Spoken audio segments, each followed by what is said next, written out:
oyo ezali Kolombimbi.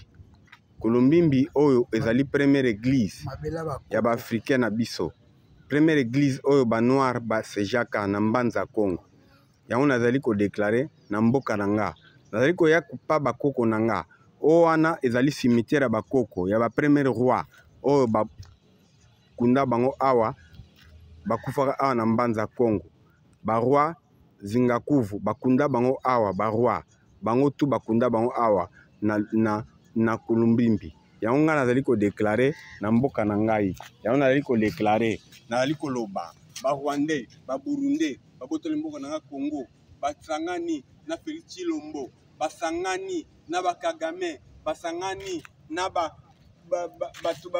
Occident. Yango nazali ko déclarer nazali ko lela na mboka na nga na beti mabele na leli mboka na nga kweza libéré nga nazali ko tika mboka oyo nazali ko kena nga na Luanda me mboka oyo kweza libéré Congo kweza libéré ba Rwandais ba Burundais bali ko bundisa biso bali ko botola mboka na biso ba botoli yango déjà tala kamere ayiba ba monge ebele batiki ye nazali ko lela nga na ye awa pona ko déclarer wayambu ya Laurent Sokoko komanda eso bitoloba nazali ko loba yango nga na ye awa pa bakoko na cimetière kwa bakunda bakoko